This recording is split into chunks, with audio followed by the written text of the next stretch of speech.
ಇದು ರಾಜ್ಯ ಹೆದ್ದಾರಿ ರೀ. ಇದು ರಾಜ್ಯ ಹೆದ್ದಾರಿನಲ್ಲಿ ಒಬ್ಬ ಕಂಟ್ರೋಲರ್ ಇರಬೇಕು ಅಟ್ಲೀಸ್ಟ್. ಈಗ ಉದಾಹರಣೆಗೆ Bannur station sir, Bannur station ವ್ಯಾಪ್ತಿಯಲ್ಲಿ ಹೋಮ್ ಗಾರ್ಡ್ಗಳಿದ್ದಾರೆ. ಅಟ್ಲೀಸ್ಟ್ ಒಂದು ಹೋಮ್ ಗಾರ್ಡ್ಗಳು ಕೂಡ ಇಲ್ಲಿ ಬರ್ಬೋದಾಯ್ತಲ್ಲ ಸರ್. ಕಂಟ್ರೋಲಿಂಗೇ ಇಲ್ಲ ಅಂತ ಸಾರ್ವಜನಿಕ ಹೇಳ್ತಾರೆ. ಪ್ರತಿ ಸಾರಿ ನಾನು ಸುದ್ದಿ ಮಾಡ್ತಾನೆ ಇರ್ತೀನಿ. ಬರೀ 5 ನಿಮಿಷ ಏನೇನ ವಾಹನ ನಿಂತ್ಕೋತು ಅಂತಂದ್ರೆ ಗಂಟೆ ಕಾಯುವಂತ ಪರಿಸ್ಥಿತಿ. ಏನಾಯ್ತು ಸರ್ ಇಲ್ಲಿ? ಇದು ಅರವಳ್ಳಿ ಮತ್ತೆ ಮೈಸೂರು ಮುಖ್ಯ ರಸ್ತೆ.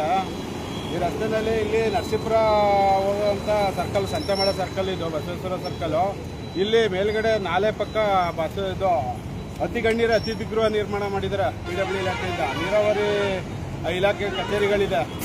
ಮತ್ತೆ ಇಲ್ಲಿ PU college, private college, government college, ಸಾವಿರಾರು ಜನ ವಿದ್ಯಾರ್ಥಿಗಳು ಬರ್ತಾರೆ. ಮತ್ತೆ ಮೈಸೂರು ಮಳವಳ್ಳಿ ಭಾಗಕ್ಕೆ ಹೋಗುವಂತ ವಿದ್ಯಾರ್ಥಿಗಳು ಅತಿ ಹೆಚ್ಚಿನ ಸಂಖ್ಯೆಯಲ್ಲಿ ಇಲ್ಲಿ ಬಂದು ಓಡಾಡ್ತಾರೆ.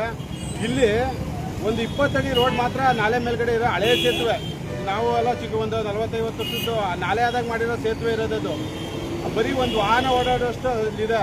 ಅದ್ರಲ್ಲೇ ಇವಾಗ ನೋಡಿ, ಈ ಒಂದು ಮುಖ್ಯ ರಸ್ತೆಯಲ್ಲಿ ವಾಹನಗಳು ಓಡಾಡ್ತವೆ. ಈಗ ಎಲ್ಲ ಕ್ರೌಡ್ ನೀವು ನೋಡ್ತಾ ಇರ್ಬೋದು. ಸಣ್ಣ ಒಂದು ರೈತರ ಮಾತಿನ ಚಕಮಕಿಗೆ ಪಾದಚಾರಿ ಮಾರ್ಗನೂ ಕೂಡ ಇಲ್ಲ. ಇಲ್ಲಿ ಇಂಜಿನಿಯರು ಇಲಾಖೆಯವರು, PW ಅವರು ಗೆಸ್ಟ್ ಹೌಸ್ ನಿರ್ಮಾಣ ಮಾಡೋ ಸಂದರ್ಭದಲ್ಲೂ ಕೂಡ ರಸ್ತೆನ ಅಗಲೀಕರಣ ಮಾಡಬೇಕಾಗಿತ್ತು. ಈ ಮಾಡದೇ ಇರತಕ್ಕಂಥದ್ದು ಇಲ್ಲಿ ಎಷ್ಟು ಅಸಡ್ಡೆ ಇದೆ ಅಧಿಕಾರಿಗಳಿಗೆ ಅನ್ನೋದು. ಮತ್ತೆ ನಮ್ಮ ಜನಪ್ರತಿನಿಧಿಗಳು ಕೂಡ ಇದ್ರ ಬಗ್ಗೆ ಗಮನ ಹರಿಸಿಲ್ಲ. ನಮ್ಮ ಸ್ಥಳೀಯ ಮುಖಂಡರುಗಳಿರ್ಬೋದು, ಜನಪ್ರತಿನಿಧಿಗಳಿರ್ಬೋದು, ಅಧಿಕಾರಿಗಳಿರ್ಬೋದು. ಇದು ನೋಡ್ತಾ ಇದ್ದೀರಲ್ಲ, ಇದು ತುಂಬಾ ಅಗತ್ಯ ಇರ್ತಕ್ಕಂಥ ಕೆಲಸ.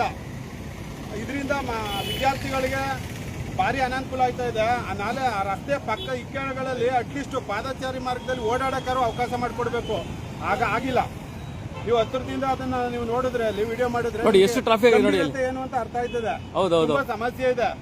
ಈ ಭಾಗದ ಏನು ನಮ್ಮ ಶಾಸಕರು, ಸಂಸದರು ಇದ್ರ ಬಗ್ಗೆ ಗಂಭೀರವಾಗಿ ಕ್ರಮ ತಗೊಂಡು ಸಂಬಂಧಪಟ್ಟ ಇಂಜಿನಿಯರ್ಸ್ನ ಸ್ಥಳಕ್ಕೆ ವಿಸಿಟ್ ಕೊಟ್ಟು ನೋಡಿ, ಸ್ಥಳಕ್ಕೆ ಬಂದು ಭೇಟಿ ಮಾಡಿ ಅಧಿಕಾರಿಗಳ ಜೊತೆ ಇದಕ್ಕೊಂದು ವ್ಯವಸ್ಥಿತವಾದಂಥ ಒಂದು ಅಂದಾಜು ಪಟ್ಟಿ ತಯಾರು ಮಾಡಿ, ಏನು ರಸ್ತೆ ಇದೆ ಮುಖ್ಯ ರಸ್ತೆ ಅಷ್ಟು ಅಗಲಕ್ಕೆ ಸಂಪೂರ್ಣವಾಗಿ ಒತ್ತುವರಿನ ತೆರವು ಮಾಡಿ ಅದು ಪೂರ್ಣ ಪ್ರಮಾಣದಲ್ಲಿ ಆ ರಸ್ತೆಯನ್ನು ಅಭಿವೃದ್ಧಿಪಡಿಸಬೇಕು. ಇದರಿಂದ ಸಾರ್ವಜನಿಕರಿಗೆ ತುಂಬಾ ಅನುಕೂಲ ಆಗುತ್ತೆ.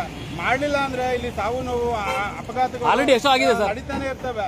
ಮತ್ತೆ ವಿದ್ಯಾರ್ಥಿಗಳಿಗೆ ಮತ್ತೆ ಸಾರ್ವಜನಿಕರಿಗೆ ಓಡಾಡಲಿಕ್ಕೆ ಪಾದಚಾರಿಗಳಿಗೆ ತುಂಬಾ ಸಮಸ್ಯೆ ಇದೆ.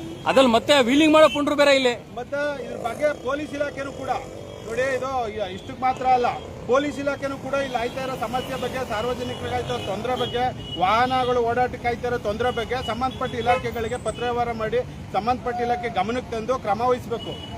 ಅದನ್ನ ಮಾಡ್ದೇನೆ ಸುಮ್ಮನೆ ಏನೋ ಈಗ ಇರೋ ಟ್ರಾಫಿಕ್ ಅಲ್ಲಿ ಹಿಂಗೆ ಹೋಯ್ತಾ ಇದ್ರೆ ಒಬ್ಬ ಸಾಮಾನ್ಯ ನಾಗರಿಕನು ಕೂಡ ಇದ್ರ ಬಗ್ಗೆ ಪ್ರಶ್ನೆ ಮಾಡಿದ್ದಾರೆ. ಹಲವಾರು ಬಾರಿ ಸುದ್ದಿ ಆಗಿದೆ ಇದೆಲ್ಲ ಪತ್ರಿಕೆಗಳಲ್ಲಿ, ಮಾಧ್ಯಮಗಳಲ್ಲಿ. ಆದ್ರೂ ಕೂಡ ಇದ್ರ ಬಗ್ಗೆ ಯಾವುದೇ ಕ್ರಮ ಆಗಿಲ್ಲ. ಹಾಗಾಗಿ ನಮ್ಮ ಜನಪ್ರತಿನಿಧಿಗಳು ಮತ್ತೆ ಅಧಿಕಾರಿಗಳು ಇದ್ರ ಬಗ್ಗೆ ಗಂಭೀರವಾಗಿ ಕ್ರಮ ತಗೋಬೇಕು. ಅಧಿಕಾರಿಗಳು ಏನಂದ್ರೆ ಇಲ್ಲಿ ಅತಿಥಿ ಗೃಹ ಇರೋದ್ರಿಂದ ಮತ್ತೆ ನಮ್ಮ ಯಾರೋ ಒಬ್ಬ ಸಣ್ಣ MLA ಅಥವಾ MP ಇನ್ನೊಬ್ರು ಯಾರೋ ಒಬ್ರು ಬಂದ್ರು ಕೂಡ ಸಣ್ಣ ಕಾರ್ಯಕ್ರಮ ಮಾಡಿದ್ರು ಕೂಡ ಜಾಮ್ ಆಗ್ಬಿಡುತ್ತೆ. ಅಲ್ಲ, ಕಾರ್ಯಕ್ರಮ ಮಾಡೋದಿರಲಿ, ದಿನನಿತ್ಯ ಓಡಾಟಕ್ಕೆ ಸಮಸ್ಯೆ ಇದೆ. ಹಾಗಾಗಿ ಕಾರ್ಯಕ್ರಮ ಮಾಡಿದಾಗ ಹೆಚ್ಚಿನ ಕ್ರೌಡ್ ಆಗುತ್ತೆ. ಹಾಗಾಗಿ ನಮ್ಮ PW ಇಲಾಖೆ ಯಾವುದು ರಾಜ್ಯ ಹೆದ್ದಾರಿ ಇದೆ ಇದಕ್ಕೆ ಸಂಬಂಧಪಟ್ಟವರು ಮತ್ತೆ ನಮ್ಮ ಲೋಕೋಪಯೋಗಿ ಇಲಾಖೆ ಇಂಜಿನ್ಗಳು, ನಮ್ಮ AW ಈ ಭಾಗದವ್ರೆ, ನಮ್ಮ ಬನ್ನೂರು ಯಡಹಳ್ಳಿ ಗ್ರಾಮದವರು AW ಆಗಿದ್ದಾರೆ ಇಲ್ಲಿ. ಇವ್ರಿಗೆ ಸಂಪೂರ್ಣ ಅರಿವಿದೆ ಸಮಸ್ಯೆ ಬಗ್ಗೆ. ಈ ಸಂಪೂರ್ಣ ಸಮಸ್ಯೆ ಬಗ್ಗೆ ಅರಿವಿದ್ದು ಕೂಡ ಇದ್ರ ಬಗ್ಗೆ ಗಮನ ಹರಿಸ್ತಾ ಇಲ್ಲ. ಅಂದ್ರೆ ಸಾರ್ವಜನಿಕರೇ ಬೀದಿಗಿಳಿಬೇಕಾಯ್ತದೆ, ರಸ್ತೆ ತಡೆ ಮಾಡಿ ಮತ್ತೆ ಈ ತರ ಮಾಡಿದಾರೆ ತುಂಬಾ ಸಾರಿ. ಏನ್ ಜಡ್ಬಿದೋಗಿದ್ದಾರೆ ಅಧಿಕಾರಿಗಳು ಕೂಡ. ಏನೇ ಆದ್ರೂ ಟ್ರಾಫಿಕ್ ಜಾಮ್ ಆದ್ರೂ ಪಾಪ ಪೊಲೀಸ್ ಇಲಾಖೆ ಅವ್ರು ಏನ್ ಊಟ ಮಾಡ್ತಿದ್ರು ಬಿಟ್ಟು ಓಡ್ ಬರ್ಬೇಕಲ್ರಿ ನಮ್ಮ ಮನೆ ಬರ. ಪೊಲೀಸ್ ಇಲಾಖೆ ಬರೀ ಟ್ರಾಫಿಕ್ ಕಂಟ್ರೋಲ್ ಮಾಡಕ್ಕೆ ಇದಾರ. ಅದಕ್ಕೆ ಅವ್ರದ್ದು ತಪ್ಪಿದೆ. ಈಗ ಒಂದು ರಸ್ತೆ ನಿರ್ಮಾಣ ಆಗ್ಬೇಕಾದ್ರೆ ಟ್ರಾಫಿಕ್ ಸಮಸ್ಯೆ, ಈಗ ಪೊಲೀಸ್ನವ್ರಿಗೆ ಟ್ರಾಫಿಕ್ ಆದಾಗ ಮಾತ್ರ ಅವ್ರಿಗೆ ಗಮನಕ್ಕೆ ತರೋದಲ್ಲ. ನೋಡಿ, ಇದು ರಸ್ತೆ ಮಾಡುವಾಗ ವಿಸ್ತೀರ್ಣ ಏನಿದೆ, ರಸ್ತೆ ಅಗಲ ಎಷ್ಟಿದೆ ಅಷ್ಟಗಲಕ್ಕೆ ರಸ್ತೆ ನಿರ್ಮಾಣ ಮಾಡಬೇಕು, ಸೇತುವೆ ನಿರ್ಮಾಣ ಮಾಡಬೇಕು. ಇವರು ಒಂದು ಬಂಡಿ ಜಾಡಿಗೆ ಏನೋ ಹಿಂದೆ ಎತ್ತಿನ ಗಾಡಿ ಹೋಗೋ ರಸ್ತೆ ಎಷ್ಟಿದೆ. ಇದು ಆಗಿನ ಕಾಲಕ್ಕೆ ಅದು ಸರಿ ಇರ್ಬೋದು, ಆದ್ರೆ ಇವಾಗ ಇದು ರಾಜ್ಯ ಹೆದ್ದಾರಿ ಆಗಿದೆ. ಹೆದ್ದಾರಿಗೆ ತಕ್ಕಂತೆ ಸೇತುವೆನ ಪುನರ್ ನಿರ್ಮಾಣ ಮಾಡಬೇಕು. ಮತ್ತೆ ನಾಲೆ ಬದಿನಲ್ಲಿ ನೋಡಿ, ನಾಲೆನೂ ಕೂಡ ಚರಂಡಿಯಾಗಿ ಮಾರ್ಪಟ್ಬಿಟ್ಟಿದೆ. ಅದು ಇದರಿಂದ ಅಕ್ಕಪಕ್ಕದ ಹಳ್ಳಿಗಳ ರೈತರಿಗೆ ಸ್ವಾಮಿ, ನೀವು ಅದಕ್ಕೆ ಹೇಳಿದ್ರಿ ಬರ್ತಾ ಇದೆ. ಹೆಣ್ಣು ಮಕ್ಳಿಗೊಂದು ಶೌಚಾಲಯ ಇಲ್ಲ, ನಿಂತ್ಕೊಳಕ್ ಒಂದು ತಂಗುದಾಣ ಇಲ್ಲ, ಇಲ್ಲಿ ತಂಗುದಾಣ ಕೂಡ ಮಾಡಿಲ್ಲ. ಇದು ಪುರಸಭೆ ಅವರು ನೀವು ಹೇಳೋದು ಕರೆಕ್ಟು. ಇಲ್ಲೂ ಕೂಡ ಒಂದು ಸಾರ್ವಜನಿಕ ಶೌಚಾಲಯದ ವ್ಯವಸ್ಥೆ ಇಲ್ಲ. ಪುರಸಭೆ ಈ ನಿಟ್ಟಿನಲ್ಲಿ ಏನು ಕ್ರಮ ವಹಿಸ್ತಾ ಇಲ್ಲ. ನೀವು ನೋಡ್ತಾ ಇದ್ರಿ, ಹಬ್ಬ ನಡೀತಾ ಇದೆ, ಬೀದಿ ದೀಪದ ವ್ಯವಸ್ಥೆ ಕೂಡ ಇಲ್ಲಿ ಸರಿಯಾಗಿಲ್ಲ. ಅಲ್ಲ ರೀ, ಬನ್ನೂರಿಗೆ ಬಂದ್ರೆ ಸ್ಮಶಾನ ನೋಡ್ದಂಗ ಆಯ್ತಿರಲ್ರಿ. ಹಾಗಾಗಿ ಮುಗಿ ಅಲ್ವನ್ರಿ ಜನ ನಮ್ಗೆ ಬಂದೂರ್ನವ್ರಿಗೆ. ಅವ್ರದ್ದು, ನಮ್ಮ ಶಾಸಕರದು, ಸಂಸದರದು ಮತ್ತೆ ಸಂಬಂಧಪಟ್ಟ ಅಧಿಕಾರಿಗಳು ಎಲ್ಲರದ್ದು ಇಲ್ಲಿ ಲೋಪ ಎದ್ದು ಕಾಣ್ತಾ ಇದೆ. ಇನ್ ಮುಂದಾದ್ರೂ ಕೂಡ ತುರ್ತಾಗಿ ಇದ್ರ ಬಗ್ಗೆ ಗಮನ ಹರಿಸಿ ಅನುಕೂಲ ಮಾಡ್ಕೊಳ್ಳಿ ಅಂತ ನಾನು ನೋಡಿ ಸಾರ್ವಜನಿಕ ನೋಡಿ ಪ್ರತಿದಿನ ಎಷ್ಟು ಸಾರಿ ನಾನು ಸುದ್ದಿ ಮಾಡಿದೀನಿ ಅಂತಂದ್ರೆ, ಜೊತೆಗೆ ಪ್ರತಿದಿನ ಸಾವಿರಾರು ವಿದ್ಯಾರ್ಥಿಗಳು ಬರ್ತಾರೆ ಇಲ್ಲಿ, ಆಯ್ತಾ. ಒಂದು ಪೊಲೀಸ್ ಇಲಾಖೆಯಿಂದ ಒಂದು ಹೋಮ್ ಗಾರ್ಡ್ ಕೂಡ ಬರಲ್ಲ ಇಲ್ಲಿ ಸಂಜೆ ಮತ್ತೆ ಬೆಳಿಗ್ಗೆ. ಈಗ ನೋಡಿ ಸಮಸ್ಯೆ ಇಷ್ಟೇ, ಹೋಮ್ ಗಾರ್ಡ್ ಹಾಕ್ಬೇಕಾ, ಟ್ರಾಫಿಕ್ ಪೊಲೀಸ್ ಹಾಕ್ಬೇಕಾ, ಸಿಗ್ನಲ್ ಹಾಕ್ಬೇಕಾ, ಅದು ಇಲಾಖೆಗೆ ಸಂಬಂಧಪಟ್ಟದ್ದು. ಇಲಾಖೆಯವ್ರು ಏನ್ ಮಾಡ್ತಾರೆ, ಇಲಾಖೆಯವ್ರು ಮಾಡ್ಬೇಕು. ನಾವು ಸಾರ್ವಜನಿಕರು ಸಮಸ್ಯೆ ಆಯ್ತದೆ ಅಂತ ಹೇಳ್ಬೋದು, ನಾವೆಲ್ಲ ಬಿಡಿಸಿ ಅವ್ರವ್ರ ಇಲಾಖೆ ಕರ್ತವ್ಯಗಳನ್ನ ಜ್ಞಾಪಕ ಮಾಡುವಂತ ಅವಶ್ಯಕತೆ ಇಲ್ಲ. ನಾವು ವಿದ್ಯಾರ್ಥಿಗಳನ್ನ, ನೀವು ಎಷ್ಟೋ ಸಾರಿ ಬಸ್ ಸಮಸ್ಯೆಗಳ ಬಗ್ಗೆ, ಇಲ್ಲಿ ಬಸ್ಸೊಂದು ತುಂಬಾ ಕೊರತೆ ಇದೆ, ಅದನ್ನು ವಿಶೇಷವಾಗಿ ಶಾಲಾ ಸಮಯದಲ್ಲಿ. ಇವತ್ತಾಗಿದೆ ಏನು ಉದ್ದೇಶ ಗೊತ್ತಾ, ಇವತ್ತಾಗಿದೆ ಇನ್ಸಿಡೆಂಟ್ ಏನ್ ಗೊತ್ತಾ, ಒಬ್ರು ಏನು ಇವತ್ತು ಜಾತ್ರೆ ವಿಶೇಷವಾಗಿ ಬಂದಂತಹ ರೈತರು ದನಗಳ ತಗೊಂಡ್ಬರ್ತಾರೆ ಒಂದು ಆಟೋನಲ್ಲಿ, ಮತ್ತೆ ಅಲ್ಲಿಂದನೇ ಬಂದಂತ ಒಂದು KSRTC ಬಸ್ ಎರಡಕ್ಕೂ ಸ್ವಲ್ಪ ಟಚ್ ಆಗುತ್ತೆ. ಆ ಟಚ್ ಆದಂತ ಕಾರಣ ಬಂದು ಇಲ್ಲಿ ಬಂದು ವಾಗ್ವಾದ ಕೇಳಿತಾರೆ. ಇಷ್ಟು ಟ್ರಾಫಿಕ್ ಸಮಸ್ಯೆ ಆದ ಕಾರಣ ಮುಖ್ಯವಾಗಿ ಆ KSRTC ಚಾಲಕನ ವಾಗ್ವಾದ ಮತ್ತು ರೈತನ ವಾಗ್ವಾದ ಎರಡರಿಂದ ಈ ಸಮಸ್ಯೆ ಆಗಿರುವಂತದ್ದು. ಈಗೆಲ್ಲ ಸಮಸ್ಯೆ ಅಲ್ಲಿ ಸೇತುವೆ ಕಿರ್ದಾಗಿರೋದು, ಇದು ಹಳೆ ಕಾಲದ ಸೇತುವೆ ಉಳಿದಿದೆ, ಅದನ್ನ ಅಗಲ ಮಾಡೋದ್ರಿಂದ ಸಮಸ್ಯೆಗಳಿಗೆ ಪರಿಹಾರ ಆಗ್ಬೋದು. ಇದು ಮುಖ್ಯವಾದ ಸರ್ಕಲ್, ಮುಖ್ಯವಾದಂತ ರಸ್ತೆ.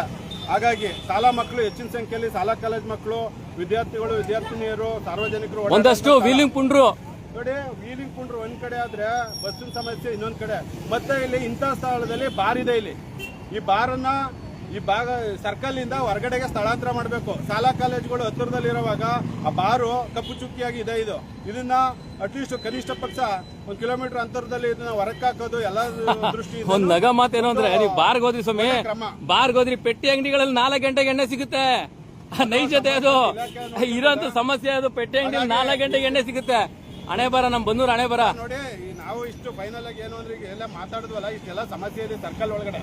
ಹಾಗಾಗಿ ರಸ್ತೆನ ಏನಿದೆ, ಸೇತುವೆ ಇದು ಏನು PW ಅತಿಥಿ ಗೃಹದ ಪಕ್ಕ ಇರ್ತಕ್ಕಂಥ ಸೇತುವೆ, ಇದು ತುಂಬಾ ಕಿರಿದಾಗಿದೆ. ಹಾಗಾಗಿ ಆ ರಸ್ತೆನ ಸಂಬಂಧಪಟ್ಟ ಇಲಾಖೆ, ಅದರಲ್ಲಿ ವಿಶೇಷವಾಗಿ ಸಂಬಂಧಪಟ್ಟ ಇಲಾಖೆ ಭೇಟಿ ನೀಡಿ ಇದನ್ನ ಒಂದು ಪರಿಹಾರವನ್ನ ಆದಷ್ಟು ಬೇಗ ರೂಪಿಸಬೇಕು ಅಂತ ಹೇಳಿ ನಾನು ಸಾರ್ವಜನಿಕ ಪರವಾಗಿ ಒತ್ತಾಯ ಮಾಡ್ತೀನಿ. ತಮ್ಮ ಪರಿಚಯ? ನನ್ನ ಹೆಸರು ರಾಜುಗೌಡ ಅಂತ ಹೇಳಿ. ತಮಗೊಂದು ಜವಾಬ್ದಾರಿ ಕೂಡ ಇದೆ, ರಾಜ್ಯದಲ್ಲಿ ಒಂದು ಸಂಘಟನೆ ಕಟ್ಕೊಂಡಿದ್ದೀರಾ? ನಾನು ನೋಡಿ, ಕನ್ನಡ ಸಾಂಸ್ಕೃತಿಕ ಪರಿಷತ್ ಅಧ್ಯಕ್ಷನಾಗಿದ್ದೇನೆ, ಮತ್ತೆ ಕರುನಾಡ ಸೇವಕರು ಸಂಘಟನೆ ಮೈಸೂರು ಜಿಲ್ಲಾಧ್ಯಕ್ಷರಾಗಿದ್ದೇನೆ. ನಾವು ಈಗ ಕಳೆದ 25 ವರ್ಷದಿಂದ ತಮಗೆ ಗೊತ್ತಂಗೆ ನಾವು ಕನ್ನಡ ರೈತರ ಪರ ಅಲ್ಲ, ಇನ್ನೊಂದು ರಾಜು ಅವರೇ, ನಾವು ಹೋರಾಟಗಳನ್ನ ಮಾಡ್ಕೊಂಡು ಬಂದಿದ್ದೀವಿ, ಭಾಗವಹಿಸಿದ್ವಿ ಸಮಾಜ ಸೇವೆಯಲ್ಲಿ. ಈ ಕಳೆದ ಬಾರಿ ನಮಗೆ ಜಿಲ್ಲಾ ಕನ್ನಡ ನಾನೇ ಸುದ್ದಿ ಕೂಡ ಮಾಡಿದ್ದೆ, ಮೈಸೂರು ಜಿಲ್ಲಾಡಳಿತ ನೀಡಿದೆ. ಹಾಗಾಗಿ ನಾವು ಇದ್ರ ಬಗ್ಗೆ ಧ್ವನಿ ನಾನು ಯಾವತ್ತೂ ಹೇಳ್ತಾ ಇರ್ತೀನಿ ರಾಜು ಅವರೇ, ಅಧಿಕಾರಿಗಳು ಕೆಲಸ ಮಾಡಿದ್ರೆ ಜನಪ್ರತಿನಿಧಿಗಳ ಹೆಸರು ಬರುತ್ತೆ. ಜನಗಳು ಉಗಿಯೋದು ಜನಪ್ರತಿನಿಧಿಗಳಿಗೆ, ಕೊನೆಗೆ ಅಧಿಕಾರಿಗಳು ಕೆಲಸನೇ ಮಾಡಲ್ವಲ್ಲ. ಸಂಸದರು, ಶಾಸಕರು ಅಧಿಕಾರಿಗಳಿಗೆ ಏನು ಕೆಲಸ ಮಾಡಬೇಡಿ ಅಂತ ಹೇಳೋದಿಲ್ಲ. ಅಧಿಕಾರಿಗಳು ಅವ್ರ ಹೆಸರನ್ನ ಉಳಿಸೋ ನಿಟ್ಟಿನಲ್ಲಿ, ಅವ್ರಿಗೆ ಹೆಸರನ್ನ ತಂದ್ಕೊಡೋ ನಿಟ್ಟಿನಲ್ಲಿ ಸಾರ್ವಜನಿಕರಿಗೆ ಅನುಕೂಲವಾಗುವಂತ ಕೆಲಸಗಳನ್ನ ಮಾಡಬೇಕು. ನೋಡಿ, ಅರ್ಧ ಗಂಟೆಯಲ್ಲಿ ಎಷ್ಟು ಟ್ರಾಫಿಕ್ ಆಯ್ತು. ದಿನನಿತ್ಯ ಓಡಾಡುವಂತ ರಸ್ತೆ ಇದು, ಅಧಿಕಾರಿಗಳೇ ಓಡಾಡ್ತಾ ಇರ್ತಾರೆ. ಹಾಗಾಗಿ ಇದು ಅಧಿಕಾರಿಗಳ ಬೇಜವಾಬ್ದಾರಿ, ಕರ್ತವ್ಯ ಲೋಪ ಅಂತ ನೇರವಾಗಿ ಹೇಳ್ಬೋದು. Thank you Raju. ಎಸ್, ಈಗ ಜಸ್ಟ್ ಟ್ರಾಫಿಕ್ ಕಂಟ್ರೋಲ್ ಮಾಡಿದ್ರು ಪಾಪ ಪೊಲೀಸ್ ಇಲಾಖೆ. ಎಲ್ಲೇ ಟ್ರಾಫಿಕ್ ಆದ್ರೂ ಬಂದಲ್ಲಿ ಪೊಲೀಸ್ ಇಲಾಖೆ ಬರಲೇಬೇಕು. ಕಾರಣ ಏನು ಅಂತಂದ್ರೆ ಅವರ ಜವಾಬ್ದಾರಿ. ಹಾಗಾಗಿ ಒಂದು ಸಣ್ಣ ಮಾತಿನ ಚಕಮಕಿಗೆ ಇಷ್ಟೆಲ್ಲ ಸಮಸ್ಯೆ ಆಗಿರೋದು.